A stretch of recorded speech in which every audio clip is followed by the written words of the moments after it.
morning, everybody. Today, I really want to talk about a particular topic that everybody keeps asking me about. And so I thought I would take the time I have before I start my Longevity Lovers live workshop and really talk about mental health and nutrition. And many times you'll hear me speak about stress and where we are mentally has a huge impact on other activities and decisions that affect our overall, not only longevity, but our quality of life. And so really, I think it really just kind of underscores the growing awareness and curiosity about how diet can impact your mental well-being. So they really are intricately linked. And the evidence shows that what we consume can significantly affect our mood, our cognitive function, and really our overall psychological state. And to share a quick story, I had a patient that was dealing with schizophrenia, and she was taking medications to manage her schizophrenia. And when she would eat a healthy, whole food, plant-based diet, she became symptomatic free with her medications in place as well. When she started eating ultra-processed foods or would veer away from a whole food, plant-based diet, she started having visual and auditory hallucinations. And so I thought that was very interesting and really highlights the need to consume an anti-inflammatory diet. And there's no diet like that except a whole food, plant-based diet.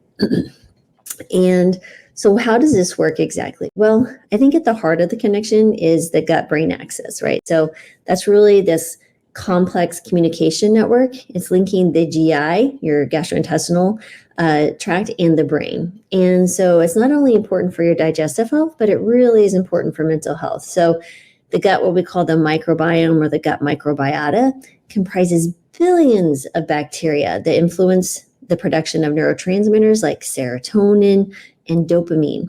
And those regulate your mood and your emotions.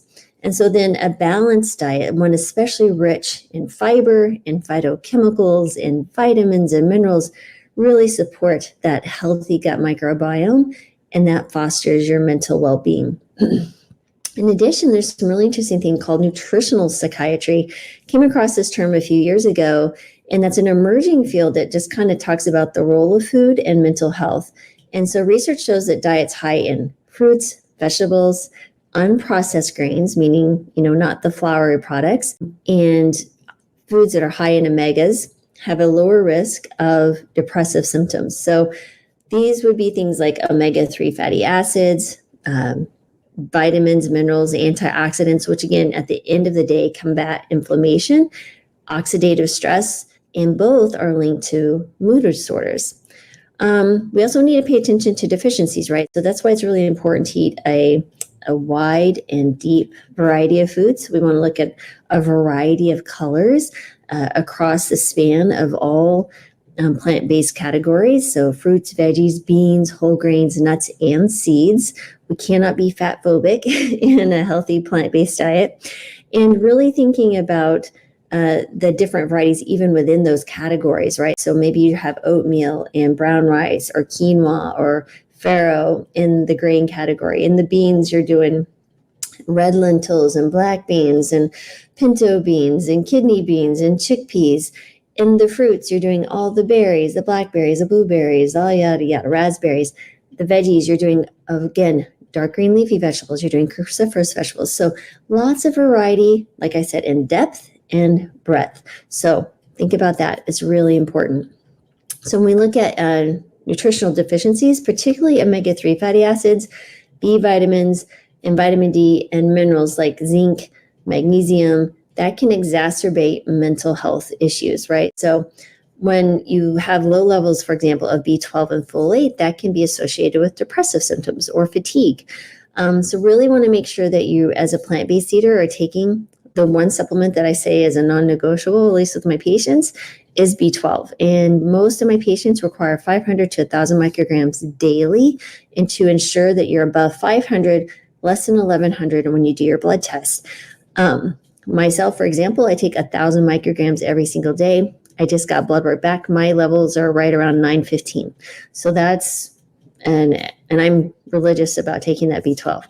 I take 2,000 units of vitamin D daily, and my level of vitamin D is like 41. So, and I'm in the sun a lot, as much as possible.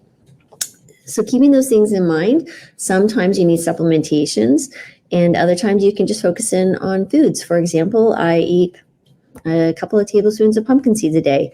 I checked my zinc level and it was perfectly right in the middle. So again, lots of things that you can do just with food, but on occasion, a supplement with the guidance of a healthcare professional might be needed to make sure that you're getting everything that you need.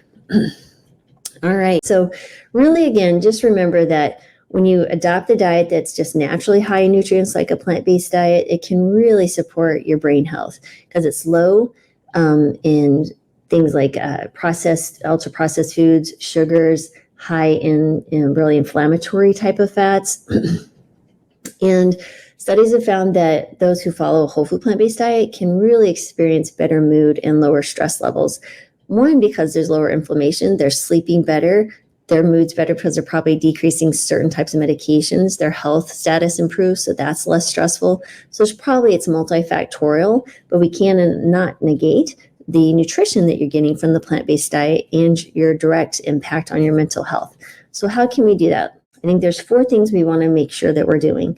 One, we talk about incorporating variety in depth, breadth, colors, lots of colors. You could even make it a game with your kids. You could put a calendar or yourself and put a checklist over all the different things that you're actually consuming and found helpful. For example, today we did red for red bell peppers, orange for oranges. We could do dark green leafies for the green. We could do some type of maybe lemons for yellows. We could do blueberries for kind of the purple bluish colors. We could do black beans for the darker black. It's like really truly black beans, kind of like a dark purple. But anyway, that's where you're just think about those type of things and how fun that can be, especially when you have younger children. Next, you really want to focus on these gut health. So you could include probiotic rich foods like fermented vegetables or something like a plant-based unsweetened yogurt.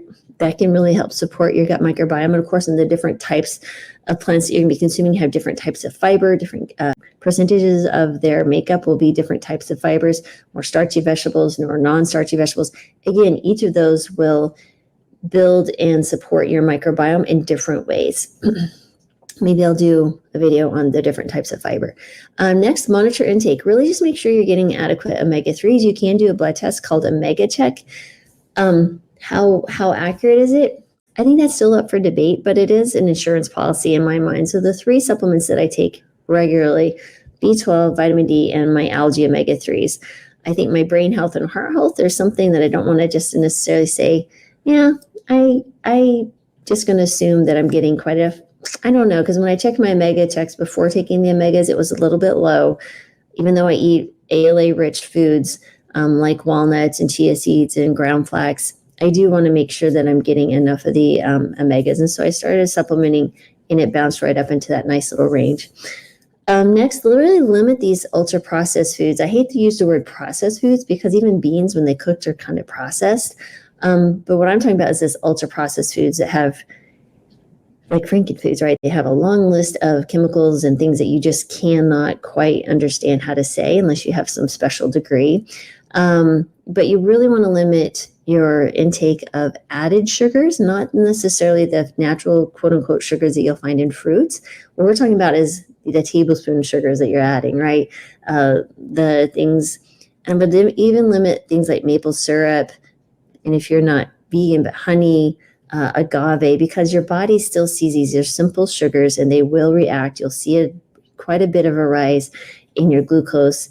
I would also be very careful, especially if you have any insulin resistance around dried fruit. Some things like dates or dried mangoes, they are quite delicious and can be taken in. I think maybe in a recipe would be better, but if you're taking them by yourself and you're eating significant amounts, you're going to have continued elevated blood sugars, again, which can contribute to oxidative stress, insulin resistance, lots of things going on there. It doesn't necessarily cause the insulin resistance, but you have this elevated insulin response because of the high blood sugars. Okay, yeah, I think those are the main things, really. It's looking at the science of the, gut-brain axis. The nutritional psychiatry is just fascinating. Really think about deficiencies and breadth and depth of foods. Focus on the different types of fibers And really, I think you're going to be heading in the right direction. Now, you still may require medication. You may still need other professional help, and that's okay. There's no judgment here. But at the end of the day, control what you can, and that's what's on the end of your fork. So the more plant-based rich foods you consume and put on your plate, the better you're going to be on the longevity piece, which I'm excited about to do the workshop here in a few minutes, but also just your overall health. Your health span will increase and lifespan. So great. Someone's asking, what is the name of the omega-3? It's an algae omega-3. It's called Nordic Naturals. There's one, and there's several other ones. Complement's a great brand that also incorporates algae omega-3s. You could also take Terra Seeds, another good one. So there's a few different ones. All right, let's see. Okay, there you go, guys. I think that's everything. And thanks for joining me again. As always, I want to wish you peace, joy, love. Just grateful you're here for me today, and abundance coming your way. So, one last question. Someone's asking, what B12 do you recommend? There's a few different ones. If you really want to look at just taking the three, like the D, the B12, and the algae omegas, Complement has a nice little pack, just like the essentials, I think it's what it's called. So that might be a great one to start with. Yeah. All right. And it comes from great sources. I know who the founder, they're good people. So, all right, guys, thanks.